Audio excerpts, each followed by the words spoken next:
और खेसारी लाल यादव जी का मैनेजर गाना गवाया है खेसारी जी को नीचा दिखाने के लिए। इतना बड़ा आरोप लगा रहे हैं, आपको डर नहीं लग रहा? मार के मुँह नाक फुला देंगे, ओकरा औकात है, ओकरा से हमें डर लगी? यहाँ तुम बेटियों को आपस में सुला देते होगे, चाहे जो करते होगे, हम लोगों के लिए ना इज्जत बहुत प्यारा होता है।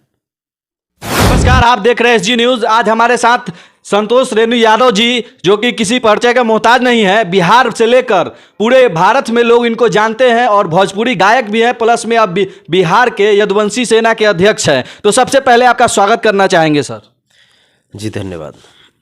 लोग देख रहे हैं भोजपुरी इंडस्ट्री में इतना सारा जो विवाद चल रहा है, उसी पे हम चर्चा करेंगे। जो खेसारी लाल यादव जी के बेटी पर जो गाना गाया गया है, उस पंकज सिंह के बारे में सर क्या कहेंगे?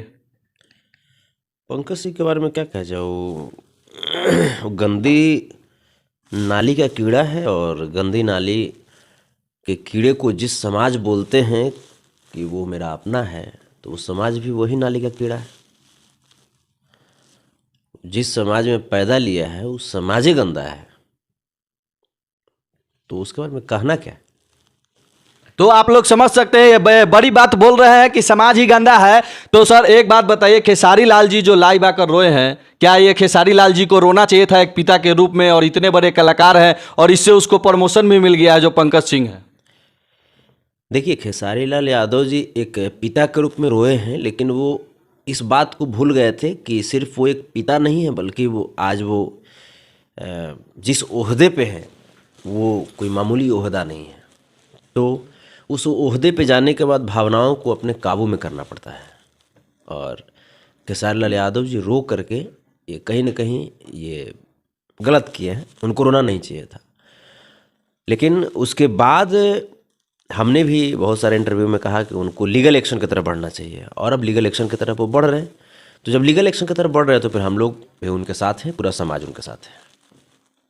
यदुवंशी सेना के तरफ से कुछ किया जा रहा है कि नहीं पंकज सिंह के ऊपर?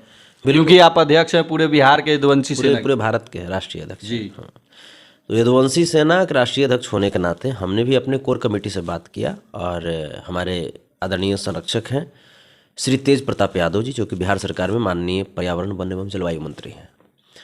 तो हमने अपनी पूरी कोर कमेटी से बात किया, और उसके बाद हमने बक्सर SP से भी बात किया, जहां अभी वर्तमान ये जो लड़का है वो रह रहा था। और आज एक अहम बैठक है यदुवंशी सेना का, और उसमें यदुवंशी सेना की बैठक के बाद एक सामाजिक बैठक भी है, उसमें भी हम लोग निर्णय लेंगे। क्योंकि हम लोग देख रहे हैं, पिछले 2 दिन तक हम देख रहे थे कि इस मामले में सिर्फ जो गायक जो गाया है, जो लिखा है, या तमाम लोग इसमें चल रहे थे, लेकिन इस मामले को कल से हमने देखा कि पॉलिटिकल रूप देने का कोशिश कर दिया गया है। तो पॉलिटिकल रूप जब देने का कोशिश किया गया तो गलत है भाई, जो गलत है उसको सजा मिलनी चाहिए। लेकिन कुछ स्पेसिफिक समाज के जो लोग हैं वो थोड़ा सा ज़्यादा ही इंटरेस्ट लेने लगे हैं खेसारी लाल यादव जी को मेंटली हैरेस करने के लिए, यादव समाज को अपमानित करने के लिए, यादव समाज के मनोबल को तोड़ने के लिए। तो फिर हम लोग चुप तो नहीं बैठ सकते हैं। यदुवंशी सेना का उद्देश्य ही है कि वैसे सभी लोगों को हम लोग सबक सिखाएंगे जो यादव समाज के साथ साथ बैकवर्ड SC ST माइनॉरिटीज़ और अपर समाज में भी अगर अच्छे लोग हैं जो कि समाज को एक साथ लेकर के चलने का काम करेंगे तो उनके साथ रहेंगे, और जो लोग अगर गड़बड़ सड़बड़ करेंगे तो उनको हम लोग नाक में नकेल कस करके और नचाने का काम करेंगे। कहीं ना कहीं सर पवन सिंह हो, खेसारी हो, आज स्टार बने हैं, तो वो भी किसी लड़की का नाम का सहारा लेकर, जैसे सानिया मिर्जा है, लुलिया है, इसी सब गाने से वो आज स्टार बने हैं। तो ये बात तो जिस समाज के लोग कहते हैं कि ऐसा ऐसा है, तो फिर सानिया मिर्जा बताइए, तो देश की गौरव थी ना, सानिया मिर्जा देश की गौरव थी ना। तो सानिया मिर्जा का नाम लेकर के पवन सिंह गाना गाए, खेसारी लाल जी भी गाए थे। खेसारी लाल जी गाए थे कब? खेसारी लाल जी कब गाए थे? जब उनका शादी हो गया पाकिस्तानी से। पवन सिंह के बाद गाए खेसारी जी। पवन सिंह तो सीनियर थे, तो होता है ना, हम जैसा करेंगे वैसा ही मेरा छोटा भाई भी करेगा। लेकिन आप उसके बाद बहुत दिन तक जैसे नाम लेकर के गाना चल रहा था, उसके बाद इन लोगों ने कंट्रोल किया उसके बाद छोटे मोटे गायक जैसे पुजवा उजवा जो गाना था वो सब गाए, उसको भी कंट्रोल किया गया। उसके बाद फिर इधर क्या बोलते हैं, टुनटुन टुनटुन का गाना आया, पयलवा मनीषवा आया, डिम्पलवा जो भी था ऐसा। लेकिन इस पर मगहिया जवान भी तो एक्शन में आ गए। उसको एक्शन थोड़े बोलते हैं, वो तो चपलूसी कर रहा था, वो तो अपना प्रमोशन कर रहा था। मगहिया जानवर जो था वो अगर एक्शन लेता तो फिर टुनटुन के बहन के ऊपर नहीं गाता ना। बहन तो बहन होती है, बेटियां बेटियां होती है, चाहे किसी की भी हो, वो तो समाज की बेटी और माँ। लेकिन वो नाम लिए थे टुनटुन यादव, और टुनटुन यादव केवल नाम लेकर डिम्पलवा माही मनीषा मैंने यही दिखाना चाह रहे थे, केवल हम नाम लिए हैं। लेकिन मगहिया जवान आए उसमें बीच में और वो डायरेक्ट कह दिए कि टुनटुनवा के बहिन ई करने लगे, टुनटुनवा के बहिने पर डायरेक्ट गाना गा दिए। तो यहाँ कहीं ना कहीं मगहिया जवान उसको और प्रमोट कर दिए। वही बात हम करें ना कि एक तो ये गलती किया, दूसरा उसने और ज़बरदस्त गलती कर दिया। तो ये तो सिर्फ जैसे समझिए कि अपनी अपनी टीआरपी के लिए लोग कर रहा था, चाहे वो टुनटुन हो चाहे मगहिया जानवर हो, अपनी अपनी टीआरपी के लिए कर रहा था। लेकिन इसमें तो खेसारी लाल यादव जी का कहीं से कोई न बात न था, न चित था, न जिक्र था, कुछ नहीं था। वो तो अपना लंदन में शूटिंग कर रहे हैं फिल्म का। इसमें ये घुस गया लड़का, और खेसारी ये कुछ ज़्यादा ही टीआरपी पाने के लिए खेसारी जी की बेटी का यूज किया नाम। तो और क्या संतोष रेणु यादव जी को लगता है कि इसमें जो विवाद चल रहा था टुनटुन और मगहिया जवान पे, इसी से खेसारी जी के बेटी पर जो गाना है उसको प्रमोट किया गया? इससे कुछ तो कह सकते हैं, कुछ तो कह सकते हैं, क्योंकि जिस तरह का वातावरण चल रहा था उसी में सोचा कि हम भी बहती गंगा में हाथ धो लें और थोड़ा सा ज़्यादा ही स्टार बन जाए। और वो ऐसे नहीं किया है, वो खेसारी लाल यादव जी का जो मैनेजर है, खेसारी लाल यादव जी का मैनेजर से वो बात किया है, और खेसारी लाल यादव जी का मैनेजर गाना गवाया है खेसारी जी को नीचा दिखाने के लिए। यह विवेक सिंह। हाँ, विवेक सिंह क्या है ऐसा खेसारी लाल जी को नीचा दिखाने के लिए, खेसारी लाल यादव के साथ साथ समूचा यादव समाज को नीचा दिखाने के लिए ऐसा किया है वो। इतना बड़ा आरोप लगा रहे हैं, आपको डर नहीं लग रहा? मार के मुँह नाक फुला देंगे, ओकरा औकात है, ओकरा समय डर लगी हैं? उसकी औकात है विवेकवा के, जो दूसरा का तलवा चाट करके जिंदगी भर रहा है और उसका यही काम में रहेगा। तो उसका बस यही है कि जिस समाज में जन्म लिया है वो, उस समाज में बेटियों की क्या इज्जत होती है ये हम भी जानते हैं और पूरी दुनिया जानती है। तो विवेक यही सोचा कि ऐसा हम भी करेंगे खेसारी जी के साथ, तो समूचा खेसारी जिस समाज से आते हैं उस समाज के लोग बर्दाश्त कर लेंगे। तो विवेक, ये तुम्हारी सोच जो थी ना वो तुम्हारे समाज तक सीमित रहनी चाहिए थी। तुमने जहां पे इम्प्लीमेंट किया ना, यदुकुल है और यदुकुल बर्दाश्त नहीं करता है इन सब चीजों को। हमारे यहाँ तुम बेटियों को आपस में सुला देते होगे, चाहे जो करते होगे। हम लोगों के लिए ना इज्जत बहुत प्यारा होता है। और विवेक तुम्हारे जैसे जो जिस कैटेगरी में हो ना, वो सो करके कमाने वाले और बैठ करके खाने वाले लोग में तुम हो विवेक, समझे? तुम जिस समाज से आते हो, और खेसारी लाल यादव जिस समाज से आते हैं ना, वो समाज है ना कि जब वक्त आता ना प्रतिष्ठा के लिए तो अपनी जान तक को बाजी पे लगा देते हैं। और इसमें खेसारी जी की भी गलती है। खेसारी जी क्या मतलब है? क्या यादव समाज में कोई ऐसा लड़का नहीं जिसको मैनेजर रख सके? वो है? ये क्या मतलब था? कभी बिहार में सबसे ज़्यादा IAS IPS यादव समाज से बिहार के में जाते हैं बाहर, और गुजरात वगैरह में सबसे ज़्यादा IPS जो है यादव समाज से आते हैं। लेकिन हम लोग मुद्दे पे बात करेंगे। आप भी यदुवंशी सेना के अध्यक्ष हैं, उसी से हम लोग रिलेटेड बात करेंगे।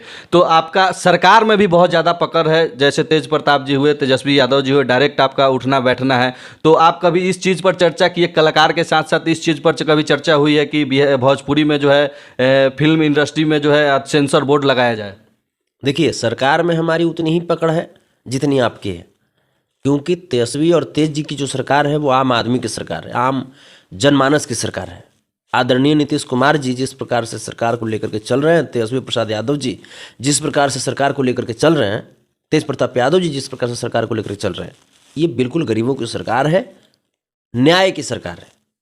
तो जितनी आपकी पकड़ है उतनी ही हमारी पकड़ है। हाँ, आदरणीय श्री तेज प्रताप यादव जी के पास हमारा आना जाना और संपर्क रिलेशन कुछ ज़्यादा ही है। इसलिए ज़्यादा है क्योंकि वो हमारी यदुवंशी सेना के आदरणीय संरक्षक हैं और मैं उस सेंसर बोर्ड के लिए सर बात हुआ कभी? सेंसर बोर्ड के लिए बात हुआ है। हमारे जो माननीय मंत्री हैं, कला एवं संस्कृति मंत्री श्री जितेंद्र कुमार राय जी, उनके साथ हमारी बैठक हुई है। बिहार में फिल्म सिटी और भोजपुरी के लिए सेंसर बोर्ड की बातें वहाँ पे हुई है, विचार विमर्श चल रहा है और जो भी कदम हो सकता है वो सावधानीपूर्वक उठाया जा रहा है, बढ़ाया जा रहा है। क्योंकि पिछले 17 साल से जो सरकार थी, जिस प्रकार से भोजपुरी की अवहेलना की गई, भोजपुरी को नज़रअंदाज किया गया, आज बताइए ना, मैथिली 8वीं अनुसूची में शामिल है, फिर भोजपुरी क्यों नहीं? ये तो सरकार को पहल करनी चाहिए थी ना।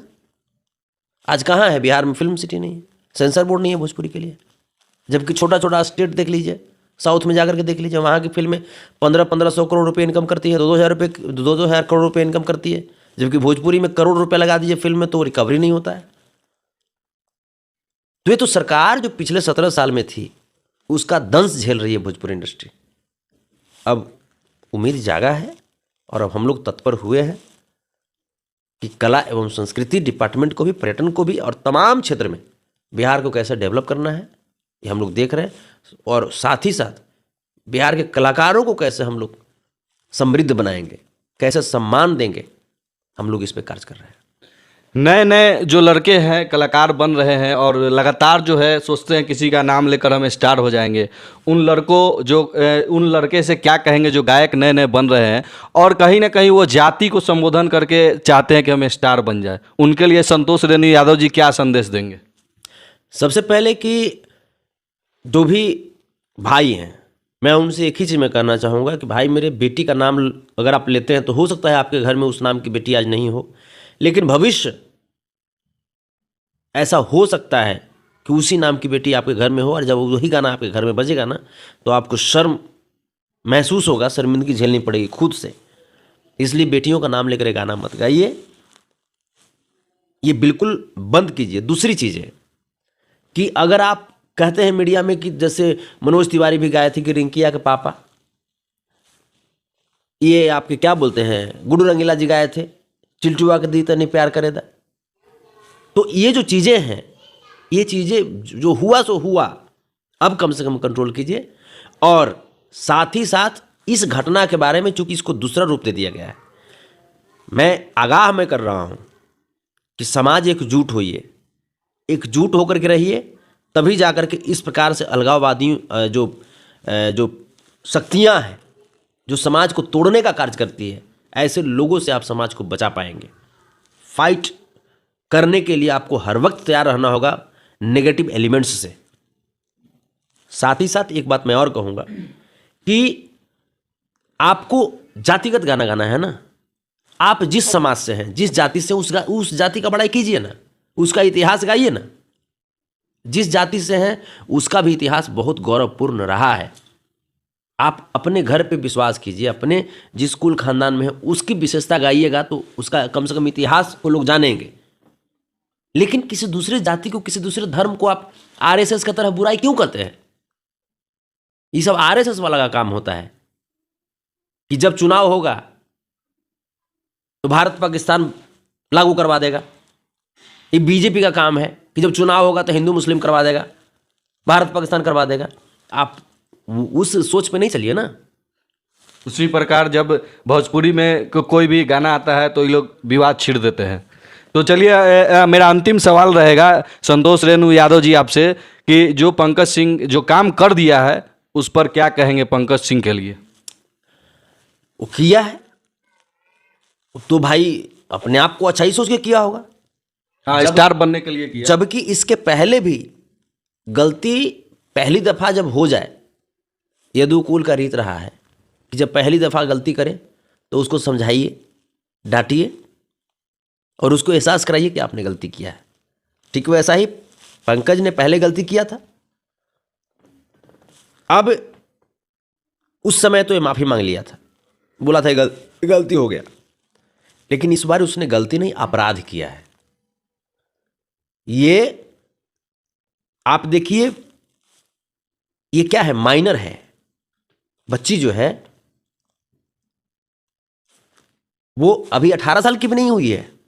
13 साल उम्र है उनका। ये तो नाबालिग उत्पीड़न का मामला बनता है। इस पे नाबालिग उत्पीड़न, सामाजिक दंगा भड़काने का इस पे केस होना चाहिए, नाबालिग उत्पीड़न का इस पे केस होना चाहिए। और अभी हम लोग लीगल एक्शन की तरफ बढ़ चुके हैं।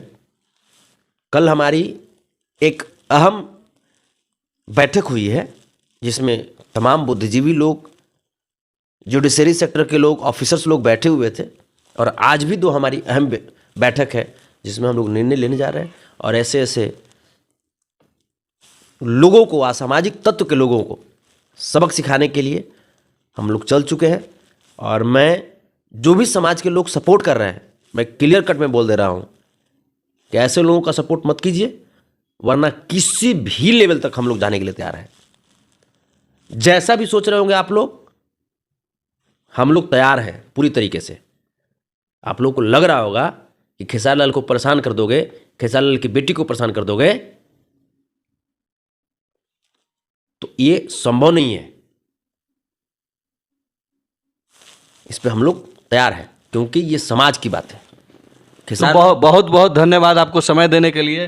तो आप लोग स्पष्ट सुन रहे थे, संतोष रेणु यादव जी ने कड़ा संदेश दिया और पूरे समाज को एकजुट होने की बात कही। और भी बहुत सारी बात आप लोगों ने सुना। बिहार के राजनीति से लेकर बीजेपी पर भी बहुत बड़ा आरोप लगाया। उसके बाद जो है पंकज सिंह को कड़ा संदेश और लास्ट वार्निंग, और उसके बाद कानूनी कार्रवाई और जिंदगी भर की जेल का भी हवाला देते हुए। कैसा लगा मेरा प्रयास संतोष रेणु यादव जी के साथ, कमेंट में जरूर बताइएगा और इस वीडियो को जरूर शेयर कीजिएगा। जय हिंद।